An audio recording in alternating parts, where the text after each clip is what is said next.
There we go. Hey, Jake, We're working. Nice. How's it going, Tim? going well. How about you? I'm good. Good. I'm good. No issues getting on this. No, just Good. clicking some purple buttons and Yep. rocking and rolling. Yeah. No, it seems like we got a good stream. The last one we did, we had to reschedule because it was at we tried to do it and the guy was at his house and it just the connection was very poor. So Oh, well, this really? this looks good. But Yeah, yeah, how you been? doing all right. I Yeah. coached soccer last weekend, and girls gave me a little bit of a head cold or something, so I'm getting over that. But other than that, life Yeah. is good. That's good. Yeah. You been getting out at all? I mean, I see your shirt, but you've been getting out playing at all? No, I like to pretend that I can get out and play, but Yeah. still doing the coaching thing. Yeah. Yeah, it's tough. Keep There's no getting free time. pulled into doing the coaching and taking care of the kids and everything else. So, but that's what you know all about that. But Yeah, not yet. Not, I mean, taking care of my children, yes, but not yeah, not the coaching thing. We're not doing that yet. soon enough. Soon enough. So yeah, no, I mean, I mean, it's just a normal conversation. But no, I appreciate you. We've been trying to set it up for a little while, and we Yeah, finally made it happen. So, yeah. um, My apologies on that, man. no, I take a long time sometimes. So my bad. no, you have a Yeah, little bit going on, right? So yeah, it's all good. We picked a good day for it. Um, but no, I guess kind of just getting right into it. I mean, if you want to, talk into what you were doing before you were at Banker, but you've been at Banker for what, almost 18 years now. yeah. 17 years. So I've been at Banker.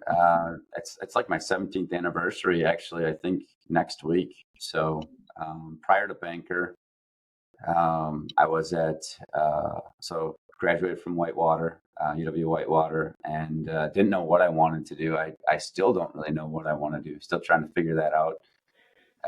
But graduated from UW Whitewater, went to MPC, which was an injection molding company down in Walworth, and my older brother was working there, and my dad was kind of riding my butt at that point. I was sailing on 3 different scows and enjoying life, and didn't really have a job yet. And um, so my dad was riding my tail and reached out to my brother. He got me a job there and went into the cost accounting department and was good with numbers and wanted to go into the sales department, but because my brother was in the sales department, they didn't want to have 2 siblings there. And so I started working there, and I'm good with numbers, and did that for about 4.5 years. And the leadership there was kind of just him and Han. And every time I would kind of go into some meetings and present on the way things were going, it was heavy automotive, big three.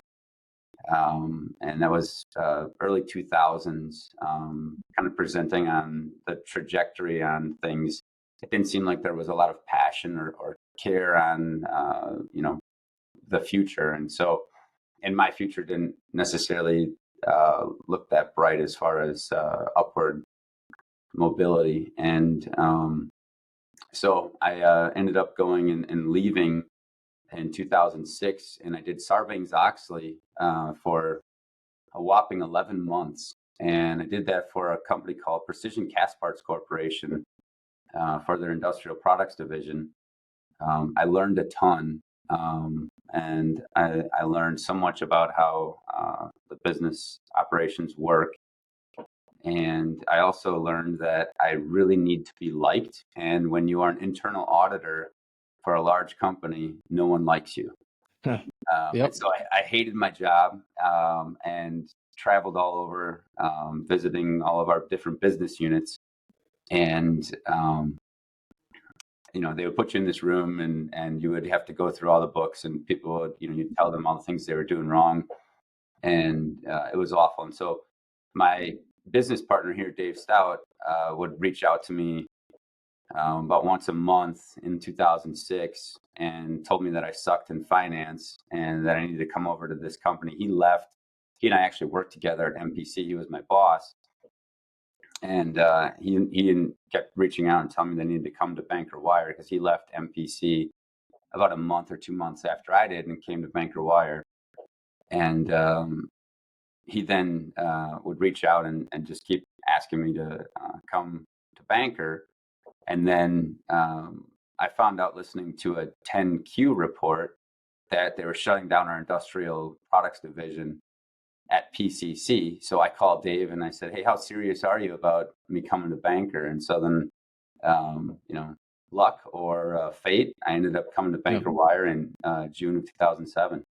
Yeah. And from the moment, 2007 till now, I know you guys have had, pretty significant growth. And when you walk in the facility, that was when, that was a few months back when Kyle and I came in, and it's like you walk into your facility and it's like we need to figure out how to work with you guys and learn from you guys. It's just you walk in and the details matter, right? Like Right. place is so clean.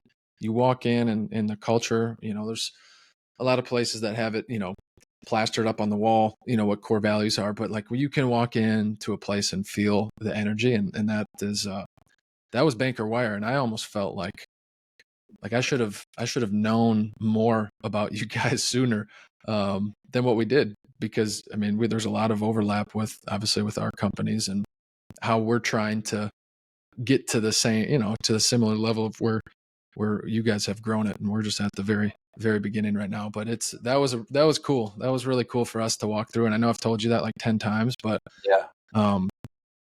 One of the coolest, the most clean facility that we've been through, and we do this every day. Like we go through facilities every day. So I don't want to skip completely ahead, but That yeah. means a lot, and when I started, in 2007, we were in Muskego and we've moved 3 times.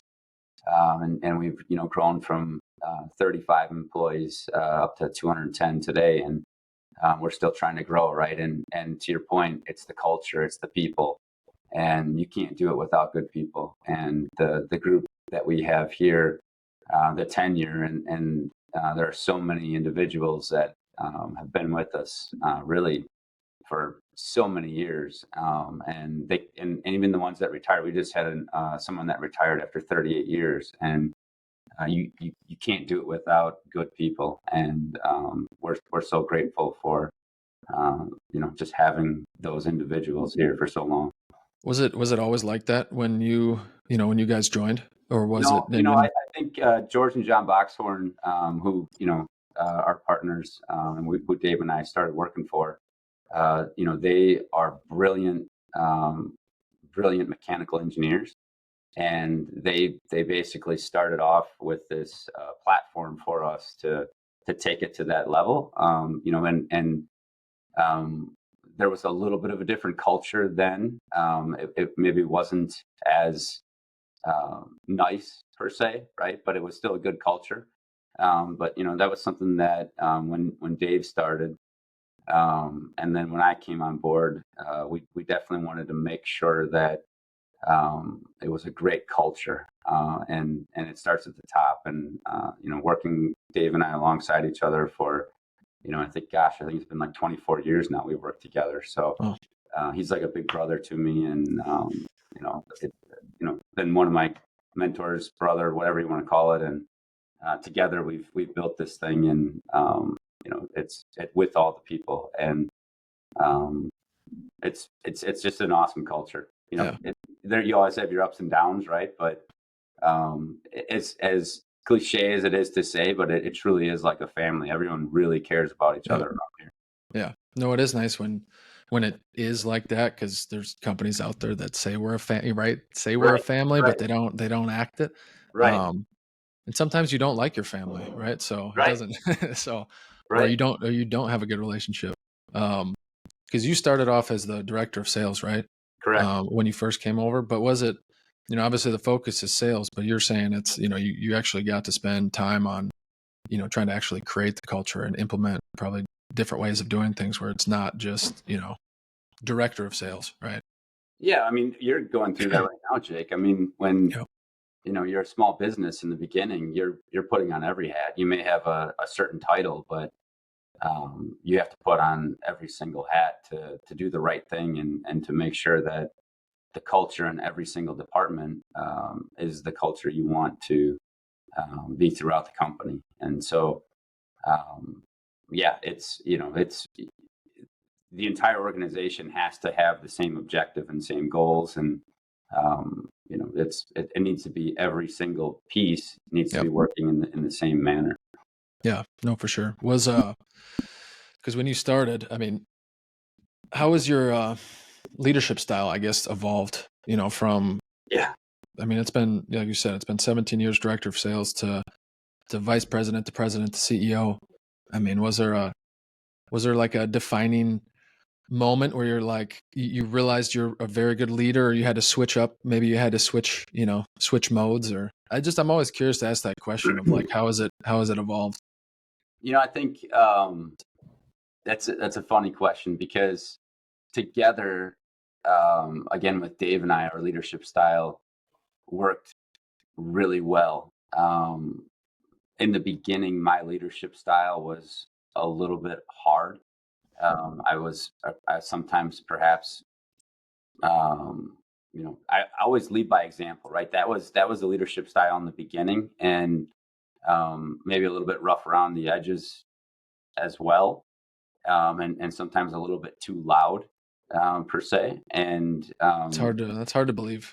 yeah, right. And so, and now, I've changed a lot. And so, as you change, you develop, you modify your leadership style. And so, there are many people that I've been working with, obviously here for over a decade, and um, it's great because now when new employees come in, some of the more tenured employees will be like, "Well, you should have seen Tim 10 years ago, right?" Like that's not how Tim would have reacted to that, 10 years ago. And it's a humbling thing when someone says that. And um, I'm also sometimes disappointed in the person that I was 10, 15 years ago because Yeah. it was sometimes I reacted too quickly.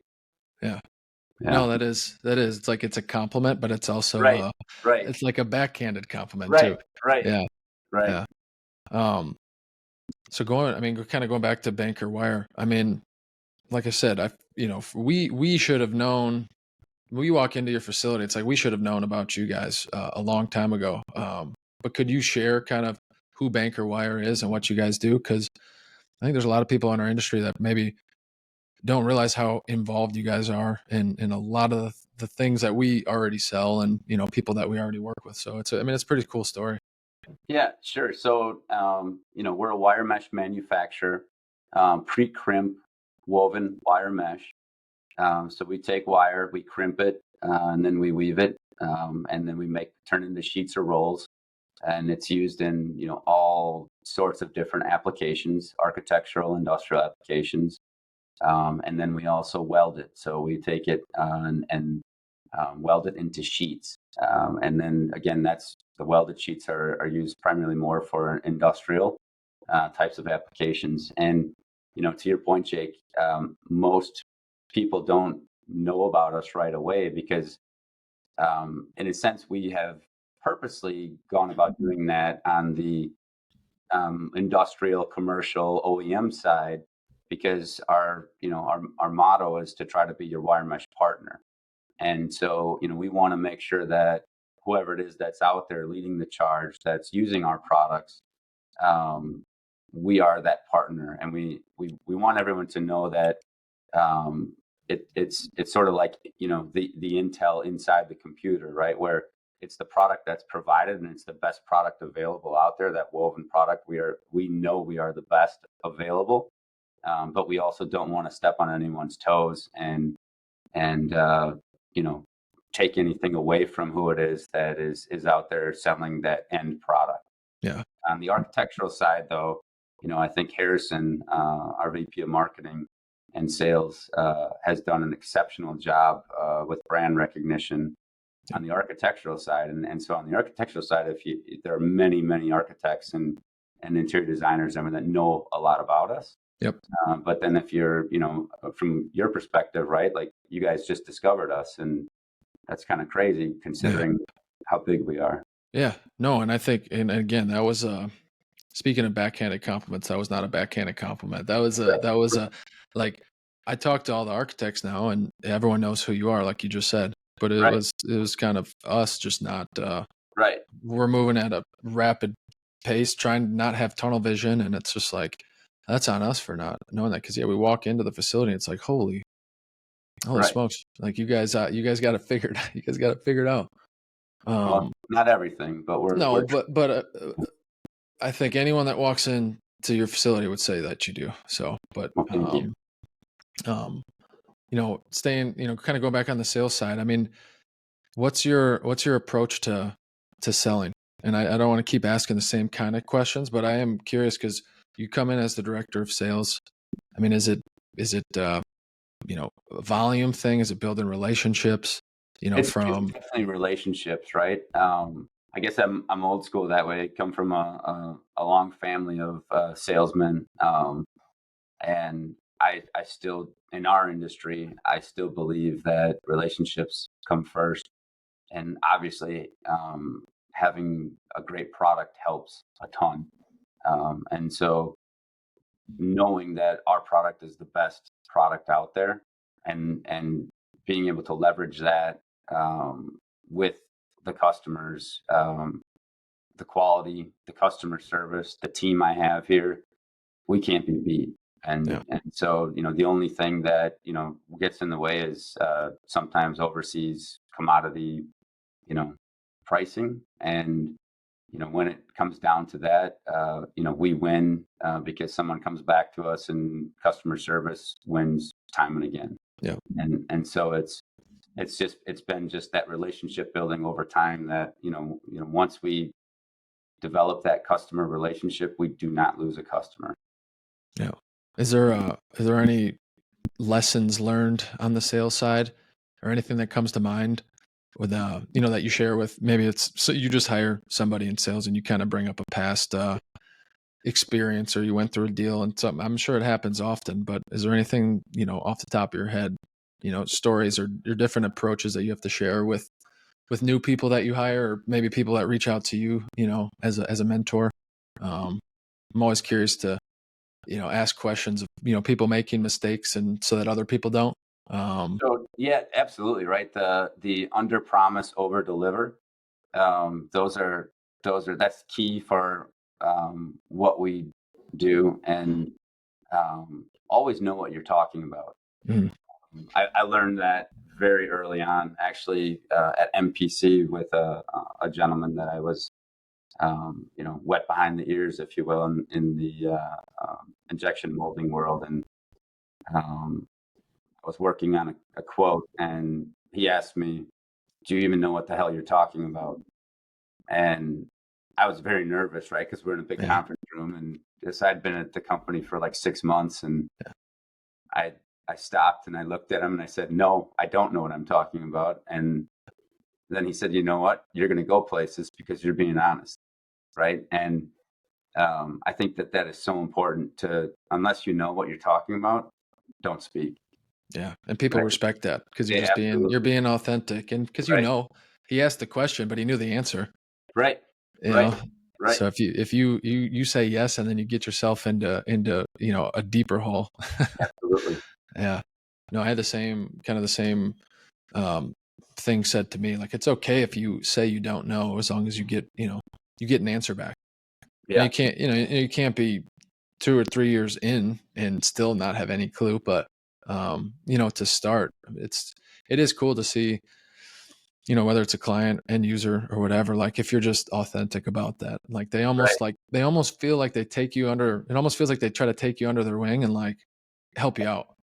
Yes. Um, Yes. so no, and that's happened to me, and I feel like I did that on accident because I just didn't know. I knew I couldn't say yes. When I was selling forklifts and they're getting into the weeds of the what goes into a forklift, I'm like, that's not me. I'm not mechanical in that way where I can speak to how this thing is working. I probably should have, but it was all based on relationships, and then we bring in the guys that do know Right. everything about it. So Right. so Right. And that's kind of what we do now, because we can offer so many different things. Where it's like, if we tried to be, pretend to be the expert in everything, it wouldn't look very good for us. That's right. So And I, no. I think the other thing that has continues to set us apart and that I've learned from is I actually look forward to those scenarios when there's a problem, Mhm. when a customer has a problem, and even if it's our mistake, and then we react, Yeah. and how you react in those moments um, just will set you apart from your competition. Yeah. And time and again over the last 17 years here at Banker, um, when we have reacted, we will work Saturdays, Sundays, whatever it takes to help get a power plant back up and running. To help our customers in need, and it works, and the buyers remember that, and once they trust you and know you're doing everything you can to help them, that relationship is set, and it's No. and it's honest, right? And it's Yeah. truthful, and it's genuine. It's funny how kind of the shift of the mindset, or even the approach of that right when it happens. Because like, when you're first getting into sales and that problem happens, and you're kind of in like fire drill mode, and Right, you're right, freaking out. You can't run away. You got to do the right thing, right, and you're not calm. And I'm not saying, 17 years later you're calm, but I mean, that's kind of how I feel when the problem, like, you're going to figure it out. right. You're always going to figure it out. And it is cool for, having our young guys, when we they walk into a problem, and it's like, exactly what you said. It's like, that's just an opportunity to build the relationship and strengthen it. And um so yeah, you're not trying to create problems, but when they happen, like, you look forward to the opportunity to, Right. make things better. So no, that's a good one. um Something else that I just thought of, that we do here, that I think is imperative for, I- dare I say, the generation coming in, but allowing people to make decisions, right? And Yep. then owning that decision, and then allowing them even to make the mistake. Um, it's so frustrating for myself and Dave and some of the other senior leadership around here, um, for people to not make decisions in our Mhm. middle management. And so we will sit back and just wait for them to make that decision. And sometimes we know it's the wrong decision. I recently had one happen back in March that I watched it happening for about 2 weeks, and it was driving me crazy. But allowed it to happen, and it impacted our financials for the month, Yeah. in a negative manner. But it needed to be done just to have the message, you know, be set, Yeah. and it worked. But it was hard to allow it to happen. How like, how long did that take? How, because I'm in that spot too. We're in that spot, but it's hard for me to, and I need to be Right, better. I need to be better at that, right, to not just jump in, yeah, to not jump in and try to fix it, or, hey, this is how I would do it. It's just, I know that's something from a leadership standpoint I have to get better at, of just, I feel like we do a good job of saying, hey, like, make the decision, but I feel hmm like, until more and more opportunities arise to make those decisions, it's gonna, and I got to step away. Like, go ahead, just make that. So, how long ago? I mean, has it been? I mean, imagine it hasn't been that way from the start, no, but um, how no, long ago no. did you kind of were more aware of that? I think as you grow, right, you can't do everything, Mhm. and you have to start trusting, and otherwise it's going to drive you crazy. And so you just have to allow the team to make those decisions, and um, they may not get they may not take the same path that you would take, but as long as the end solution is the right one, then that's all that matters. Yeah. And so it probably took probably took 10 years, right, for it to be a smooth transition to allow it to happen without, diving in at some point to, send a text or to send a note to be like, Yeah. hey, I think you should reconsider the route you're going. Yeah. No, I'm reading a book now, and it talks about, instead of saying, "Hey, this is what we need to do and this is how we have to get there," it's just let your team know what the outcome needs to be, Hmm. and then, and then step away. It's just and that is so much easier said than done. Right. Especially for us right now because we're so early on, Yeah. and growing it where like the how like it matters, but if we've done our job and shared that and built the foundation of like this is how we do it, we shouldn't have to, you know, give you steps to every single, thing that we do. But Right. it sounds very similar to what you're talking about.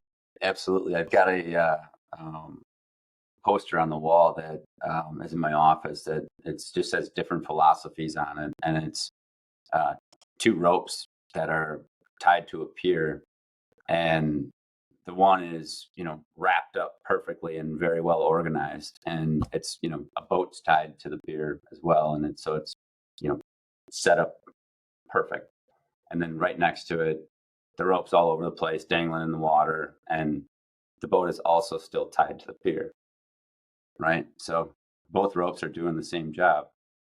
Yeah. Yep. That's what I have to that's that's what Right. I need to be okay with that. Right.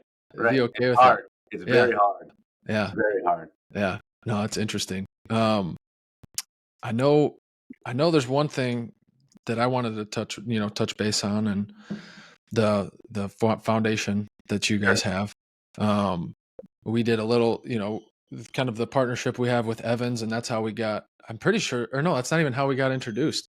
Um, I think we had kind of reached, or you had reached out, and we had Yeah. just started talking. But the partnership we have with Evans and the awesome people over there, um, and I know they help support the Little Warrior Foundation, and got a golf outing coming up. I don't know if we're going to post this before then, but um, yeah, you want to talk through that? Because I'm imagine that's what's on your. I don't know if you got the one on your wrist right Yeah. now. This is Yeah, Little Warrior Foundation right here. Yes.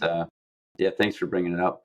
The team at Evans, Brett and Ryan and that whole group there. That's obviously uh, they're a rare breed, special company as well, and fortunate to have them in southeastern Wisconsin.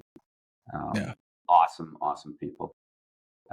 So yeah, Little Warrior Foundation was, I actually don't remember when we transitioned the name from SPADA Pediatric Sarcoma Foundation, but my son Gus was diagnosed with Ewing sarcoma back in 2018, which is a rare pediatric bone cancer.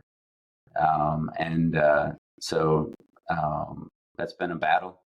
He's in remission right now, knock on some wood. And after going through all the things we went through with him, and seeing some of the things that we saw and with other families here in southeastern Wisconsin, a close buddy of mine, he's actually on the wall behind me in that picture. You can't really see him, but Ian Lang, who actually passed on June 15th. Uh, um, it, it was started to just make a difference, and the treatment that is currently available to these kids, is just atrocious, yeah, right? So all the drugs that are available to our kids, it's a chemotherapy regimen that is awful. And so there's one drug in particular that's in this chemotherapy treatment that's called doxorubicin, and it's called the Red Devil. And the kids that go through this treatment, they get so much of this one drug that it destroys their heart, and they're maxed out for this drug for the rest of their life. So they can never have that drug again. And if they're metastatic, their odds of survival are basically less than 20%. Um, and so, we've basically got together a band of upset parents, frustrated parents, um, and want to make a difference. And so, with the support of a lot of great companies like Evans, and so many awesome families, companies in southeastern Wisconsin and beyond. Now it's a nationwide foundation, if you will, which is crazy to us. Yeah. We're setting up to make some big changes. We've got some big announcements coming. We've got an immunotherapy project that we've been working on with Cleveland Clinic for the last 3 years, waiting to get them to kick it off. And so we're really excited about a lot of stuff. Because obviously we're going to post this out on all of our social media accounts, and what can people do if they see it on LinkedIn? Like, what's something, if someone, because people will see it. I mean, what can people do, to, I guess, help, support? So, it's always the tough question, right? Because it's money helps, right? But that's only a piece of it. And awareness is so important. Yeah. And the awareness is just knowing that these kids and this disease isn't even necessarily just children, right? So it's called a pediatric bone cancer, but you can get diagnosed with this disease at the age of 30, at the age of 35. And our society hasn't put any effort into this disease because of the fact that the patient population is, let's say, 300 people a year. Yeah. And there isn't any effort for anything novel, anything new. And, the adult patient population, there's significant investment in this, right? And so what people can do is they can talk about it, they can discuss it, they can start trying to make a change by bringing awareness to local government, local institutions. It's such a big problem, though, right? That I really don't know other than supporting Little Warrior, because what we're doing is we are going after this significantly different than what other foundations are doing. And I could talk to you about this for hours, but I know we've only got a limited amount of time. No, we can talk about it, but I think that's important because I think a lot of people will see, like, hey, support this foundation. Right. And they don't know what's actually happening. I think if I asked most people that question, they'd say, hey, click this link and just support. Your response is, essentially like and share this so more people know about it. I think that's a trigger right there, just to show you guys are doing things differently. I mean, yes, money helps, but right, like you just said. So talk through it. I'll talk through it with you. So right now, for example, the project that we are trying to work through with CCF, the Cleveland Clinic Foundation, right?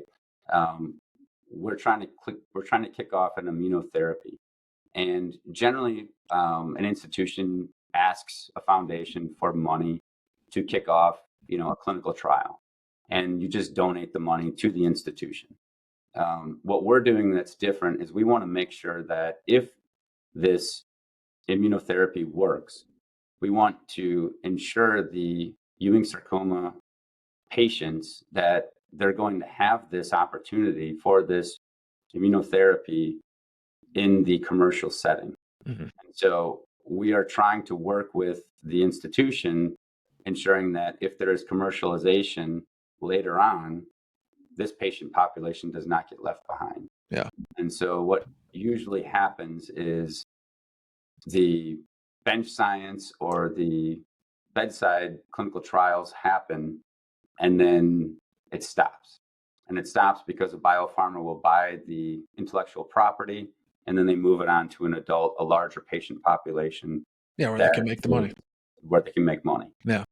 And so for the last year or so, right, we've been trying to ensure that the IP is going to be available for our patient population.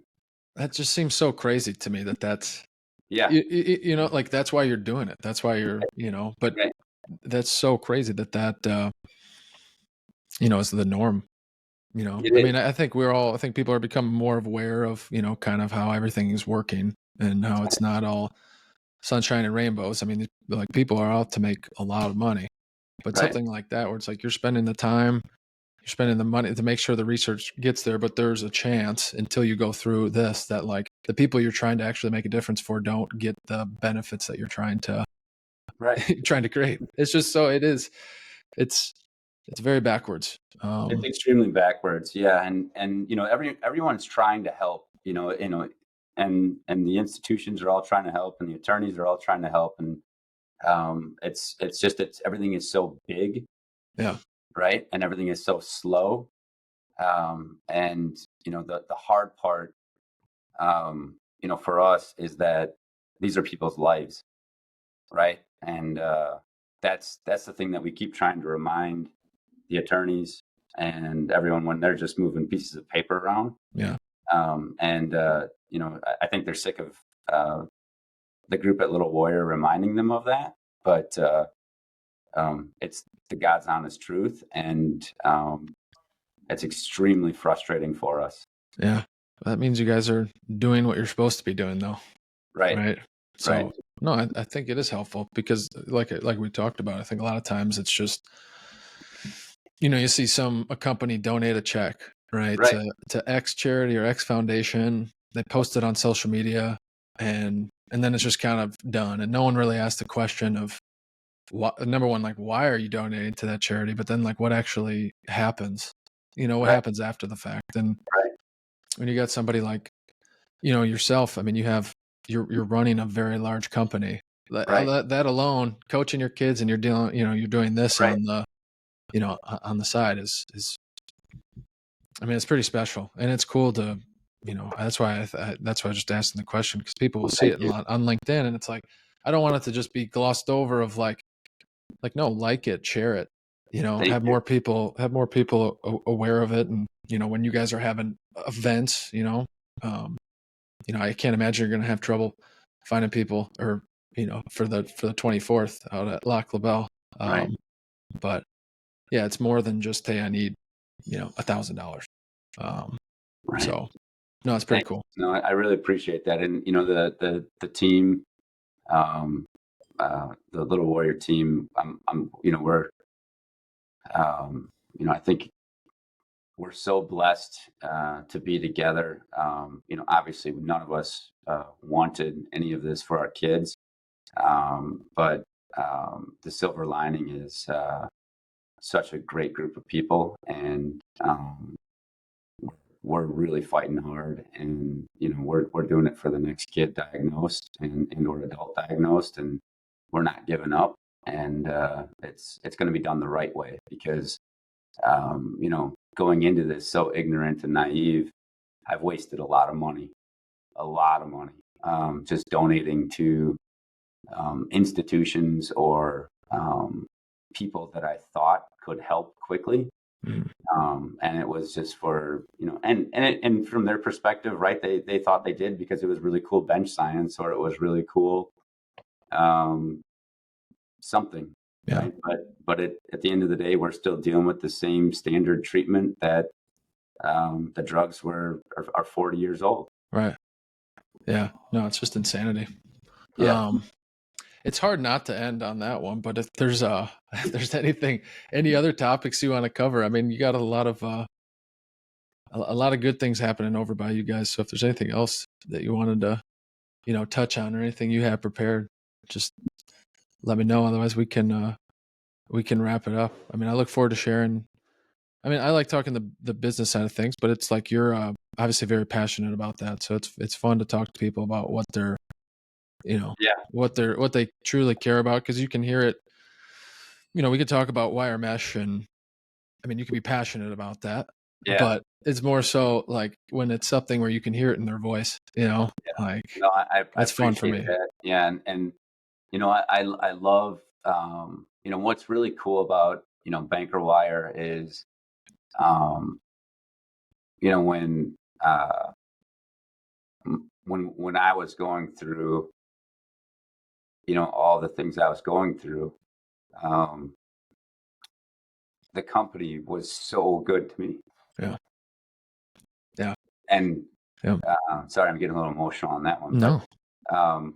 just talking about how how close we all are and everything else. Like uh, we were gone. My son and wife had to live in Manhattan for 6 months, and Yeah. I was traveling all the time, and the team here, covered my back Yeah. big time, and so it's I wasn't really running the company as good as I should have been, Yeah. and so I owe this group so much. And so, Yeah. Dave Stout, as I mentioned, um, you know, awesome person, and the rest of the team here. They're fantastic people. No, and we were just talking about how, when shit hits the fan with a customer, Right, right, and that's an opportunity to build a relationship. I mean, it's the same internally right there. I mean, right, that's a perfect example of like, you have a good culture, but you really know right, when you're going right, through what you guys went through, and to have the support you did. So, I mean, I think that's not why you create the culture that you create, but right. it just happens organically when you have good people and you're doing things the right way. So, Yeah, no, I mean, like you said, it's an unfortunate thing that happened, but you guys are creating something extremely positive out of it. So it's, from an outsider looking in, I mean, I respect you and all that you guys stand for. So, thanks. no, I appreciate you telling the story too. Yeah, thanks, Jake. Um, And we're really looking forward to continuing to work with you guys too. I'm excited for 2-3. I'm really excited about your future. yeah, I think you no, guys are a great company, and your culture is awesome. yeah, no, it's fun. We have I feel like we're on a very, like I said, a very much smaller scale, but trying to do things very similar to what you guys are doing. So Cool. appreciate you leading by example. Thank you.